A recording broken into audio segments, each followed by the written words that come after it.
So, do you have an idea what we're going to be doing today? Ethan asked Littlefoot. I think, the young Longneck replied. You know, I really do like Allie. She's nice. I just wish she wasn't so shy as she is, Ethan told Littlefoot. Yeah, she was shy around my friends when they first met her, especially Sarah, Littlefoot responded. Before Ethan could comment, Sarah, Ducky, Petrie, and Spike greeted them. Hi, Littlefoot, Ducky said happily. Hello, Littlefoot, Petrie chimed in. Nice to see you guys, Ethan told them. And what have you been doing, Sarah said sarcastically. Would you give it a rest, Sarah? Ethan eyed the Triceratops angrily. No. Then can you talk about this some other time? Ethan told the angry Three-Horn. Yes, Sarah, can you let him go for now? Littlefoot pleaded with his friends. Fine, but just for now. Now, Sarah said. Thanks. Gee, sometimes that girl can flat out scare me, Ethan explained to Littlefoot as he sighed in relief. Okay, Belmont, I have a question for you. Feel free never to answer this, but was that a gay joke? Did you just have a gay joke in this story? Because it feels so out of place, having a gay joke in this story.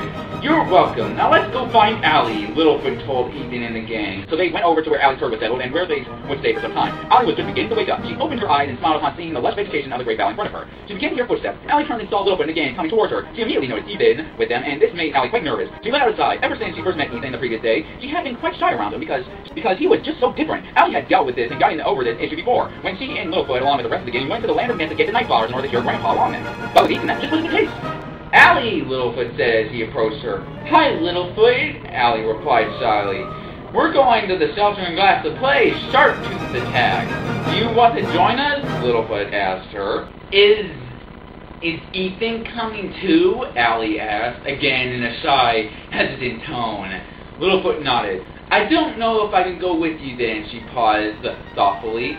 I guess there isn't anything else to do, Allie finally told the Longneck.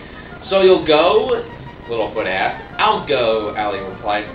Oh, great! Let's go, Littlefoot said enthusiastically, before running back to Ethan and the gang.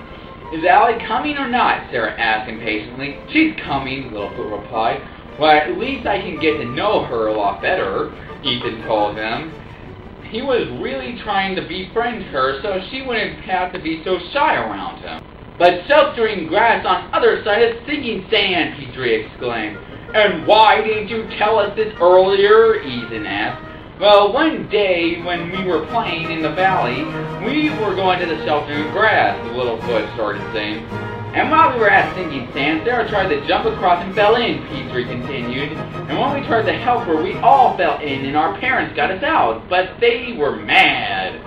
We shouldn't have tried to cross the sinking sand. No, no, no, Ducky concluded. Well, my case is a bit different. It's like this. I could be the first one to get on the other side of the sinking sand, and I'll help the six of you across, Ethan explained. The gang and Allie thought about it for a moment. Okay, that might work, Littlefoot said, and so they were off. As Ethan walked towards the sheltering grass, he remembered the first time he had watched The Land Before Time. Flashback. Ethan was in the living room of his home and ready. He was only 4 years old. Nick had just left the house after checking on them. Sitting on the couch, Ethan watched as his mother walked in with a tape in her hand and popped in with a VCR. Jane had owned an old color TV from the 80s, and soon the movie began. The first words Ethan heard were, Upon this same earth, beneath the same sun, before you, before the apes, the elephants as well, before the wolf, the bison, the whale, before the mammoth, and the mastodon. It was the time of dinosaurs. Ethan enjoyed the film, transfixed on it, and yet he had been depressed by it too. But he would watch the sequel after sequel until he turned 11 and stopped watching the film. He didn't know then they were there to stay. Flashback ends. So what did we learn about that flashback? Absolutely nothing. Ethan heard Littlefoot. We're almost there. Ethan looked ahead at them and the gang and saw the sheltering grass, but before it, it's the sinking sand. Well, it's time to put my plan in motion, Ethan thought. Littlefoot, I think I see someone out there, said Allie. Allie, Ethan, Littlefoot took another look. She was right. Someone was there. Hey, Allie, it's your herd leader, Littlefoot said. Geez, I wonder what she's doing so far from the herd, Ethan said sarcastically, considering that he'd seen the old one leave her herd. How long has this stuffy old Longneck been here anyway, Sarah mused. Guys, look, Littlefoot pointed. 4 raptors were closing on the old one's position. We have to warn her, Allie exclaimed. Of course we have to warn her, although I never liked her anyway. And Ethan replied, but how are we going to? Littlefoot started to say before being cut off by Ethan. I'll take care of them, Ethan answered. The gang rose again, and the fast biters were less than 5 yards from the Apatosaurus. Allie, you sisters stay put, Ethan commanded. All by yourself? Allie questioned. Yes, all by myself. And with that, Ethan unseated the wrist sword, running headlong towards the sinking sand. Timing his steps, he jumped to the first rock, landing the second, and onto the final rock before reaching the solid ground. And it was at that moment the old one noticed the danger rapidly approaching her. Sharp teeth, the old long-necked gasped as she spotted the raptors. Ethan reached her in a moment. Do you realize that you're going to die if you don't get out of here right now, old one? The elderly long-neck looked at Ethan. I believe I've noticed that myself, she replied. No crap, lady. Do you think it's a joke? No, I don't, old one replied. Then move, or else I'll take you down as the fast fighters don't, Ethan told her. Yeah, going around killing things without a diplomatic solution and threatening old ladies. Yeah, truly Ethan is a great hero.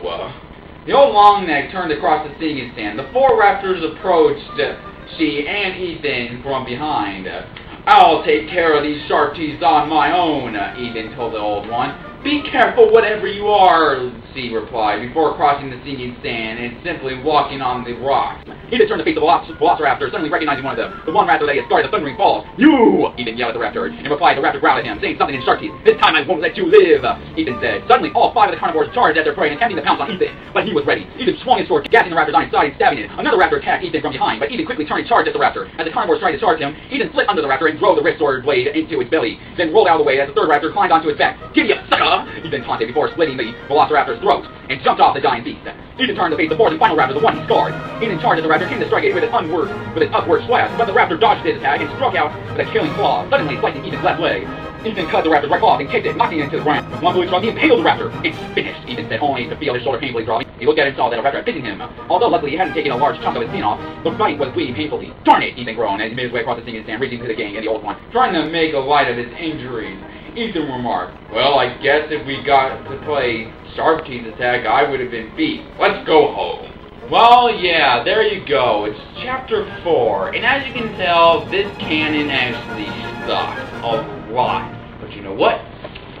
Our marathon's not over yet. We still have 3 more stories to read. You think I forgot about that yet? No. Well, stay tuned to the next 3 stories of this series. Next on the Honest Reviewer Fanfic Marathon.